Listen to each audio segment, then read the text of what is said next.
Hey guys, Nari here. I'm here to talk about Project Chariot. If you don't know anything about Project Chariot, it was a nuclear explosion that was supposed to happen in Alaska early 1960s, and it was supposed to be 150 times stronger than what went off in Hiroshima. Crazy, right? So I'm making a short video for a couple of reasons. First off, I didn't know much about this project for a long time other than just some short conversations that I'd had with people from the Point Hope area. And recently, in one of my classes, I was assigned a reading the book Art and Eskimo Power, which is about a guy named Howard Rock. And in the later chapters, it talks about his part and his role with trying to stop the Project Chariot. So I found it extremely interesting. I got really excited and I went and researched it and talked about it a lot. And to my surprise, nobody, well, not nobody, most people don't know anything about Project Chariot. I would say about 80 to 90% of the people that I talked to knew nothing about Project Chariot, and the other 10 to 20% knew a little bit of something. One person I spoke to was very familiar with it, and anyone that I've talked to from Point Hope is pretty familiar with that project. But it was a project that was originally started in 1958, was when it was initiated by an Edward Teller, who was termed the father of the hydrogen bomb. And he was looking for a non-war related way to use the nuclear explosions. So he had come up with a term called geoengineering. And what he wanted to do was he wanted to create an artificial harbor in Alaska, and he wanted to do it in Alaska just to test it, really. But the plan was to create an artificial harbor that was near Ogoturk Creek, about 30 miles away from Point Hope, and it was about this shape here you see on your screen.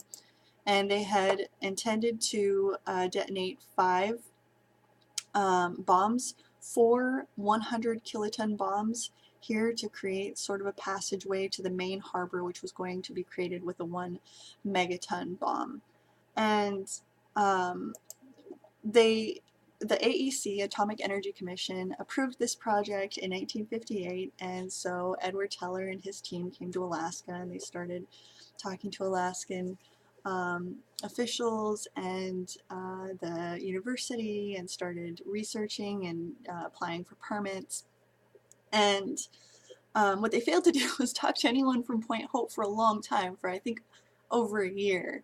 And eventually they did. They held a town hall in Point Hope. At this point, it had been over a year since they'd started researching, so they'd already sent people to Point Hope to start researching. They'd already had a camp set up in Ogoturk Creek, and they basically were a little too late in informing the residents about the project. So what they did, Atomic Energy Commission, was they were telling residents of Alaska that the radiation and the explosions would have no negative effect around in Alaska. So none on the animals, none on the people, none on the land.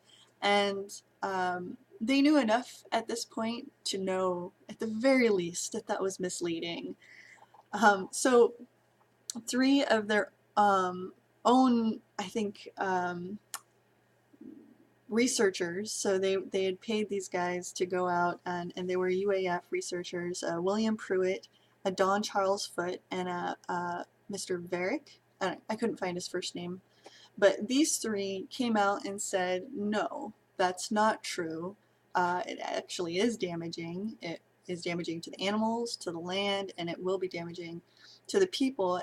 And they were the scientists, they were the researchers, so they had credibility, and they basically embarrassed the AEC by completely contradicting what they said. So the AEC went to the president of the UAF and spoke to him. Subsequently, these 3 individuals lost their jobs, presumably because of AEC influence. So that is really, to me, extremely admirable that they went out on a limb. They took that risk. They did end up losing their jobs ultimately, but I I can only applaud somebody who's willing to take a risk, to do the right thing.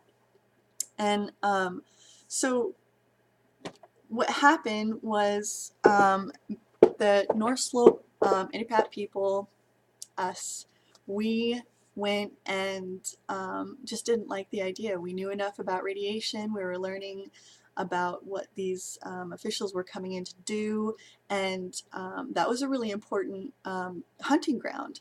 And so not just the radiation, but everything they had planned was really going to negatively impact the people around Point Hope and Kivalina.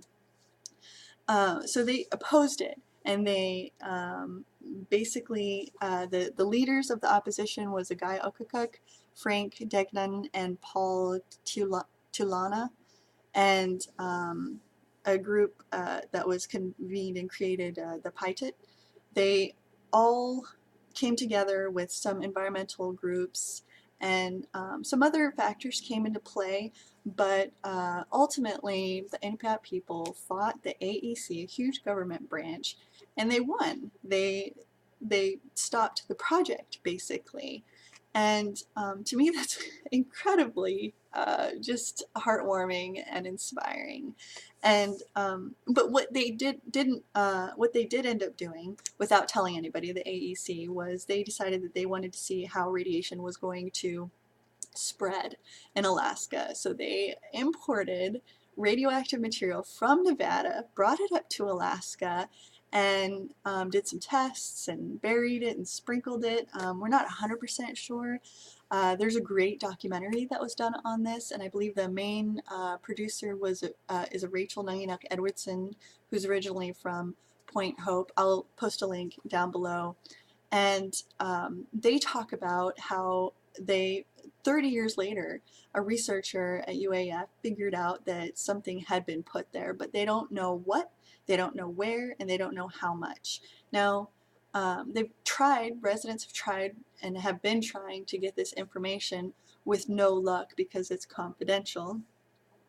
But in 1994, Alaska spent $6 million to go and dig up a bunch of radioactive material based on this worry from Point Hope, because Point Hope has been finding sickness in the caribou. They've had a extremely high rate of cancer. They've got liver and stomach cancer that are just really shot up. And at this point, the residents, according to this documentary, are a little skeptical that they took care of all of the buried or dispersed radiation, simply because they don't have the information that says, yes, it was buried here, yes, this is what was buried, and yes, this is how much was buried. They don't know any of that information, so they just kind of have to have a vague faith in the state of Alaska that they took care of it 100%. So ultimately they stopped the original blast from going off, but they, AEC went ahead and took liberties to bury the radiation or disperse radiation, or basically do some tests without telling anybody. So what I'd like to know from you is, what do you think about this? What do you know about this? What did I miss? What are your thoughts, and are you just ecstatic to learn, as I am? I'm super excited to learn this history. I'm really proud of the Inupiat people for being able to be so powerful and inspiring. All right, thanks guys.